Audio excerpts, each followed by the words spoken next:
Chapter सी। अब ये वाले चैप्टर में we study broadly 2 section, section 9 and section 10। Section 9 क्या कहता है कि चार्ज कैसा कैसा लगेगा, उसमें 9.1 9.2 फॉरवर्ड चार्ज वाले, 9.3 9.4 रिवर्स चार्ज वाले, 9.5 ई कॉमर्स ऑपरेटर वाले। तो 9.1 9.2 में भी 9.2 जो है वो पेट्रोलियम गुड्स के बारे में है, पेट्रोलियम प्रोडक्ट्स के बारे में, कि जब जीएसटी काउंसिल रिकमेंड करेगा उसके बाद पेट्रोलियम एंड पेट्रोलियम के जो प्रोडक्ट्स है, वो जो 5 आइटम्स हैं, उसको जीएसटी के दायरे में लाया जाएगा, ऐसा 9.2 में लिखा है। तो फिलहाल उसका टेंशन नहीं है। 9.1 में लिखा है कि वैल्यू के ऊपर में टैक्स लगेगा, है ना, सीजीएसटी का। Similar section is there, charging section in IGST act also and also in SGST act. IGST में इंटर स्टेट सप्लाई पे लगेगा, सीजीएसटी और एसजीएसटी इंट्रा स्टेट सप्लाई पे लगेगा, ये सब तो अपने को पता है। अब फॉरवर्ड चार्ज में जो सप्लायर रहता है वो टैक्स कलेक्ट करता है और वो गवर्नमेंट के पास में जमा करता है। रिवर्स चार्ज में जो रेसिपिएंट रहता है उसको खुद ही को टैक्स डायरेक्टली गवर्नमेंट के पास पे करना है, जो रेसिपिएंट ऑफ सप्लाई रहता है। अल्टीमेटली दोनों केस में फाइनल बर्डन तो रेसिपिएंट के ऊपर आता है, अनलेस वो क्रेडिट ले सकता है। अगर रेसिपिएंट रजिस्टर्ड है, क्रेडिट ले सकता है तो अच्छी बात है, अदरवाइज बर्डन तो उसी पे आ जाता है। तो therefore GST is an indirect tax, है ना। अब 9.3 9.4 की अगर बात करें रिवर्स चार्ज, तो उसमें 9.3 के अंदर में कुछ सर्विसेज नोटिफाइड है जो अपने सिलेबस में है, गुड्स तो नहीं है, गुड्स है मतलब अपने को पढ़ना नहीं, सर्विसेज है जो अपने को पढ़ना है। तो इसमें कौन सी सर्विसेज जो रिवर्स चार्ज में है, स्पॉन्सरशिप सर्विसेज है, जहाँ पर बॉडी कॉर्पोरेट या फर्म सर्विस का रेसिपिएंट है तो उसको रिवर्स चार्ज में टैक्स पे करना है। जैसे कि टाटा आईपीएल में टाटा को रिवर्स चार्ज में पे करना है ना, एग्जाम्पल हमने क्लास में देखा था। देन अब ये नया केस आ चुका है, रेंट के केस में अगर रेसिपिएंट रजिस्टर्ड है तो उसमें अब एग्जेम्पशन भी अवेलेबल नहीं है और उसमें रिवर्स चार्ज भी लगता है। तो अगर प्रॉपर्टी रेंट पे मिल रही है रजिस्टर्ड पर्सन को तो उसको रिवर्स चार्ज में उस पर टैक्स पे करना है खुद होके। देन डायरेक्टर अगर कंपनी या बॉडी कॉर्पोरेट को सर्विसेज दे रहा है तो कंपनी या बॉडी कॉर्पोरेट को उस पर रिवर्स चार्ज में टैक्स पे करना है। Similarly insurance agent, recovery agent, है ना, और फिर और भी हम लोग ने देखा था ये एजेंट, ये डायरेक्ट सेलिंग एजेंट, है ना, बैंक्स के, मेंबर ऑफ ओवरसीइंग कमेटी, ये सब अगर बैंक को या इंश्योरेंस कंपनी को सर्विसेज दे रहे हैं तो रिवर्स चार्ज लगता है। देन वहाँ पर वो भी एक पॉइंट था, बिजनेस फैसिलिटेटर वाला पॉइंट था, उसमें भी रिवर्स चार्ज लगता है, जो रेसिपिएंट है उसको टैक्स भरना पड़ता है if it is taxable. Then music composer, photographer या आर्टिस्ट अगर म्यूजिक कंपनी या प्रोड्यूसर को सर्विसेज दे रहा है तो भी रिवर्स चार्ज एप्लीकेबल है। ऑथर के केस में पब्लिशर को दिया तो नॉर्मली रिवर्स चार्ज है, बट ऑथर के पास में एक ऑप्शन है, पढ़ा है क्या, कि वो फॉरवर्ड चार्ज में जा सकता है, अंडरटेकिंग देना पड़ेगा एंड फिर 1 ईयर तक उसको फॉरवर्ड चार्ज के सिस्टम में रहना होगा, तो he has to take registration for that in that case, है ना। अदरवाइज ये जो सप्लायर है अगर इनकी और कोई सर्विसेज वो नहीं देते तो उनको रजिस्ट्रेशन लेने की दरकार नहीं है, क्योंकि रिवर्स चार्ज में उनकी सर्विस पे रेसिपिएंट जो है वो टैक्स पे करता है। उसके अलावा ये था सिक्योरिटी पर्सनल सप्लायर, अगर ये रजिस्टर्ड पर्सन को सर्विसेज देता है ना, सिक्योरिटी मैन पावर वगैरह सप्लाई करता है, तो एक्सेप्ट गवर्नमेंट डिपार्टमेंट जो सिर्फ टीडीएस के लिए रजिस्टर्ड है या कोई पर्सन जो सिर्फ कंपोजिशन स्कीम सेक्शन 10 के लिए रजिस्टर्ड है, तो वो लोग उसके एक्सेप्शन में आ जाते हैं।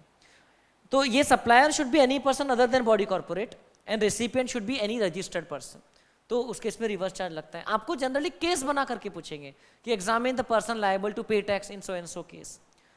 इस बार भी एग्जाम में उन लोगों ने केस स्टडी बनाया था, उसमें 3 दिया था, हमने क्लास में डिस्कस भी किया था शायद एमसीक्यू में, और उसके ऊपर में उन्होंने पूछा था कि कितना टोटल रिवर्स चार्ज लगेगा, ठीक है, कौन से पे। Then any person providing renting of movable renting of motor vehicle to any body corporate, तो उसमें भी रिवर्स चार्ज लगता है, प्रोवाइडेड ये जो पर्सन है इन्होंने 2.5% वाले लोअर रेट के लिए ऑप्ट करके रखा है। तो ये दोनों केस में supplier should be a person other than body corporate. अगर सप्लायर खुद एक कंपनी बॉडी कॉर्पोरेट फॉर्म में है तो उसको फिर फॉरवर्ड चार्ज में टैक्स का लेकर के पे करना है, समझ रहे ये।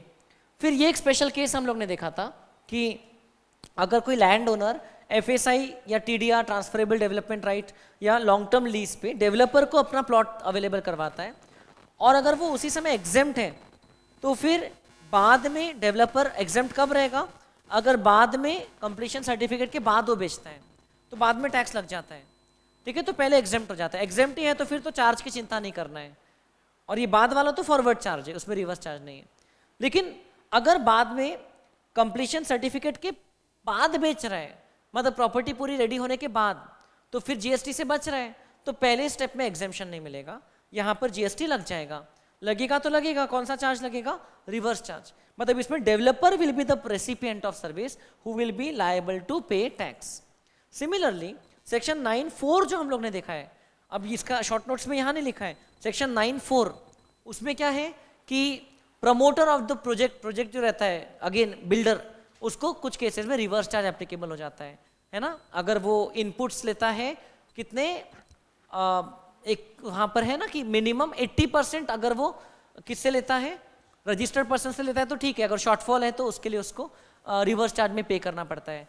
देन इनपुट सर्विसेज पे भी है सिमिलर बात, कैपिटल गुड्स पे भी है, सीमेंट खरीदता है तो उस पे भी है, रिवर्स चार्ज एप्लीकेबल है in case of promoter of such projects. Then 9(3) में एक रह गया था, सिक्योरिटी लेंडिंग स्कीम के हिसाब से अगर कोई सिक्योरिटीज लेंड करता है सीबी की स्कीम के हिसाब से, तो इन दैट केस जो बोरोअर है वो सर्विस का रेसिपिएंट माना जाता है, उसको रिवर्स चार्ज लगता है। ये रिवर्स चार्ज की एक लिस्ट थी 9(3) एंड 9(4) में। फिर 9(5) में अपन ने क्या पढ़ा था? E commerce operator. E commerce operator is the person जो कि रेसिपिएंट से कलेक्ट करके या इन एनी के सप्लायर से डिडक्ट करके वो अमाउंट गवर्नमेंट के पास जीएसटी का पे करता है। उसमें कवर्ड है कुछ ही सर्विसेज जो वैसे तो आपको याद रखने की जरूरत नहीं है एग्जाम पॉइंट ऑफ व्यू से, लेकिन उसमें कौन सी, जो services in respect of booking of accommodation facility, hotel वगैरह, या तो फिर मोटर व्हीकल जो ओला कैब उबर वगैरह हैं, उसमें ये ई कॉमर्स ऑपरेटर के ऊपर में लाइबिलिटी है। या हाउसकीपिंग सर्विसेज वगैरह उसमें कवर्ड है, कुछ जैसे अर्बन क्लैब्स वगैरह हो गया, तो उसमें रिवर्स चार्ज लग जाता है। This is one part of the chapter section 9 and the second part talks about composition scheme. Composition scheme के दो पहलू हैं, है ना, सेक्शन 10(1), 10(2) एक है और सेक्शन 10(2)(a) दूसरा है। तो सेक्शन 10(1), 10(2) में एलिजिबिलिटी क्राइटेरिया क्या है कि aggregate turnover should not be more than 1.5 crore normally, और ये जो स्पेशल स्टेट्स है 8, यहाँ पर कितना है 75 lakhs। मामी, त्रिना, मणिपुर, मिजोरम, त्रिपुरा, नागालैंड, उत्तराखंड, सिक्किम, मेघालय, अरुणाचल प्रदेश, ये 8 स्टेट्स में 75 lakhs देखते हैं। तो अगर आप ये स्टेट्स में से कहीं से अगर आप सप्लाई करते हो और आपका एग्रीगेट टर्नओवर जिसमें सब कुछ ऐड करते हैं, I hope you remember the definition of aggregate turnover, उसमें क्या क्या लेते हैं, taxable supplies, exempt supplies which includes nil rated supply also, which includes non taxable supply also, interstate supply भी एग्रीगेट में इंक्लूड होता है, एक्सपोर्ट्स भी इंक्लूड होता है। बट क्या एक्सक्लूड होता है एग्रीगेट टर्नओवर में? जीएसटी का अमाउंट एक्सक्लूड होता है, या जो हमको इनवर्ट सप्लाई मिला जिसमें रिवर्स चार्ज एप्लीकेबल है वो हमारे एग्रीगेट टर्नओवर से एक्सक्लूड होता है, बराबर है। देखिए हमारा आउटवर्ड सप्लाई जिसमें रिवर्स चार्ज लगने वाला है वो एक्सक्लूड नहीं होता है, लेकिन इनवर्ट सप्लाई जिसपे हमको रिवर्स चार्ज की लाइबिलिटी आ रही है वो एक्सक्लूड होता है। याद है कि ऐसा कुछ पढ़े थे हम लोगों ने। एंड देन जो इंक्लूड करते हैं उसमें of all person having the same PAN to be computed on all India basis, और जो एक्सक्लूड करते उसमें यहाँ पर फॉर कंपोजिशन स्कीम पर्पसेस, एक तो देखिए हमको एग्रीगेट टर्नओवर रजिस्ट्रेशन लाइबिलिटी के लिए भी गिनना रहता है, वो एक अलग हो गया, और कंपोजिशन स्कीम पर्पस के लिए यहाँ पर देखते हैं। तो इसमें हम लोग क्या एक्सक्लूड करते हैं, इंटरेस्ट को एक्सक्लूड करते हैं। तो interest which is a consideration towards an exempt supply of advancement of loan deposits etcetera, तो इंटरेस्ट को एक्सक्लूड करते हैं for composition scheme purpose aggregate turnover निकालने के लिए। तो अगर एग्रीगेट टर्नओवर 150 लाख से ज़्यादा नहीं है, ओके, किस साल का, पिछले साल का, तो इस साल के फर्स्ट डेट से आप आ सकते हो, और अगर इस साल भी एक्सीड हो गया तो इस साल आप इनएलिजिबल हो जाओगे, बराबर। और या तो फिर वो 8 स्टेट्स में कितना बोला है 75 lakhs। इस बार अगर आप आ गए, अगर आप मैन्युफैक्चरर हो तो आपको पूरे सप्लाई पे, पहली बात तो आपको सिर्फ इंट्रास्टेट सप्लाई करना अलाउड है, तो आपको लगेगा CGST and SGST 0.5% plus 0.5%। On all supply बोले तो on taxable as well as exempt supply. अगर आप ट्रेडर हो, नॉर्मली अदर मतलब ट्रेडर, तो only on taxable supply 0.5 plus 0.5। और अगर आप रेस्टोरेंट सर्विस प्रोवाइडर हो तो एक आपको यहाँ पर अलाउड है, यहाँ नॉर्मली सर्विसेज अलाउड नहीं है लेकिन रेस्टोरेंट सर्विसेज वाला अलाउड है, तो कितना रेट लगता है 5%, 2.5% CGST and 2.5% SGST. Even though ये अमाउंट आपको सिर्फ टर्नओवर पे कैलकुलेट करके पे कर देना है, टर्नओवर इन स्टेट जो रहता है उस पे, और आपको ये बिल में अलग से चार्ज नहीं करना अलाउड है, पढ़ा है ना हमने। फिर सप्लाई ऑफ सर्विसेज ये वाले केस में नॉर्मली अलाउड नहीं है लेकिन एक लिमिट तक अलाउड है, वो लिमिट कितनी है? Up to 10% of turnover in state of preceding year और ₹5 lakh whichever is higher. तो अगर आप गुड्स के अलावा कुछ सर्विसेज प्रोवाइड कर रहे हो कुछ हद तक तो अलाउड है, लेकिन ये लिमिट एक्सीड हो जाती है तो you become ineligible, okay, from composition scheme. पढ़ा पढ़ा सा लग रहा है, राइट। ये वाला जो टर्नओवर हम लोग देखते हैं इसमें अगेन इंटरेस्ट या डिस्काउंट वाला हम लोग एक्सक्लूड कर देते हैं, जिस टर्नओवर का हमको 10% लेना है, ओके। देन कुछ लोगों को अलाउड नहीं है ये वाली स्कीम में आने को, रिस्ट्रिक्शन है। मैन्युफैक्चरर जो करंट या प्रीसीडिंग ईयर में ice cream, paan masala, aerated water, tobacco and tobacco products and और भी कुछ 3 आइटम वहाँ पर इंसर्ट हुए हैं, है ना, फायर ब्रिक्स वगैरह, कंस्ट्रक्शन मटेरियल है 1-2, तो उनको भी अलाउड नहीं है to come into the composition scheme. है आपकी बुक में अमेंडेड, है ना, वो देखना है। और सेक्शन 10(2)(a फिर दूसरा स्कीम है, उसमें नॉर्मली कौन आएगा? सर्विस प्रोवाइडर आएगा, जिसको 10(1), 10(2) में मौका नहीं मिला तो वो 10(2)(a में आएगा। यहाँ कंडीशन क्या है कि turnover should not be more than 50 lakhs, तो वो 10(1), 10(2) में एलिजिबल नहीं है, तो वो 10(2)(a का बेनिफिट ले सकता है। ऐसे केस में उसको कितना रेट पे टैक्स भरना है? 6%, 3% CGST प्लस 3% SGST, ओके, ऐसा है उसके कैलकुलेशन। अब ये दोनों के केस में ये कॉमन पॉइंट्स क्या क्या है? ये ऐसे बहुत सारे हमने कॉमन पॉइंट्स लिखे थे कि ये लोग अलग से टैक्स कलेक्ट नहीं कर सकते, ITC इनको अवेलेबल नहीं रहता है, इनके दोनों हाथ कटे रहते हैं ना, neither can they claim ITC nor can they pass on the credit to their recipient, है ना। और ऑब्वियसली वो लोग टैक्स कलेक्ट तो अलग से कर नहीं सकते। इंटरस्टेट सप्लाई अलाउड नहीं है इन लोगों को। Then they can not make supply of non taxable goods और services such as alcoholic liquor, जो कि नॉन टैक्सेबल आइटम है क्योंकि कॉन्स्टिट्यूशन ने बाहर करके रखा है लिकर को। Then they can not make supply through e-commerce operator.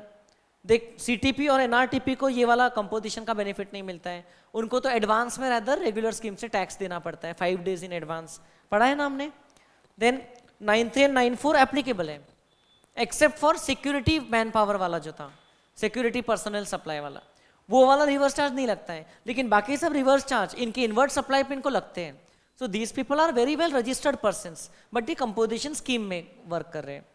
तो डॉक्यूमेंट कौन सा इशू करेंगे? ये टैक्स इनवॉइस इशू नहीं कर सकते, कौन सा इशू करेंगे? बिल ऑफ सप्लाई, जिस पे लिखना पड़ेगा not eligible to collect tax, और नोटिस बोर्ड पे भी उनको मेंशन करना पड़ेगा कंपोजिशन टैक्सेबल पर्सन। फिर इसमें एक इंपॉर्टेंट बात थी कि अगर आपका एक एस्टेब्लिशमेंट एलिजिबल आना चाहता है तो आपके सभी एस्टेब्लिशमेंट्स को आना पड़ेगा, आएंगे तो सब आएंगे, हमने पढ़ा था। और अगर एक डिस्क्वालीफाई हो गया तो सब डिस्क्वालीफाई हो जाएंगे। तो फॉर एग्जांपल कोई एक ब्रांच से आपने अगर इंटरस्टेट सप्लाई कर दिया तो आपका पूरा जितना भी सेटअप है वो पैन के अंडर में जितने भी एस्टेब्लिशमेंट है सबको कंपोजिशन से इमीडिएटली नेक्स्ट डे से बाहर होना पड़ेगा। तो ऑप्शन लैप्स हो जाएगा, कंडीशन वायलेट हुई तो, या टर्नओवर अगर वो जो थ्रेशोल्ड था 150 lakhs का या 75 lakhs का या 10(2)(a में 50 lakhs का, अगर थ्रेशोल्ड एक्सीड हो जाता है ड्यूरिंग द ईयर तो आप उससे बाहर हो जाते हो, ऑप्शन शैल लैप्स। ये इंपॉर्टेंट बातें थी। इसके अलावा फिर प्रोसीजरल मैटर भी हम लोग ने देखे थे कि आप नए साल के बिगनिंग से भी आ सकते हो, या अगर आप फ्रेश रजिस्ट्रेशन ले रहे हो तो आप स्टार्टिंग से आ सकते हो कंपोजिशन स्कीम में, लेकिन एग्जिस्टिंग रजिस्ट्रेशन वाले साल के बीच में से इस स्कीम में नहीं आ सकते, बराबर है। और कंपोजिशन स्कीम में जब वो आ जाते हैं तो हम लोग ये दूसरे चैप्टर में पढ़ते हैं कि उस दिन जो उनके पास में स्टॉक पड़ा रहता है उसका क्रेडिट उन लोगों को रिवर्स करना पड़ता है, या उनका जो भी क्रेडिट है वो एक तरीके से लैप्स हो जाता है। और कंपोजिशन स्कीम से जब वापस रेगुलर स्कीम में आते हैं तो जो स्टॉक पड़ा रहता है उसका वो क्रेडिट ले सकते हैं।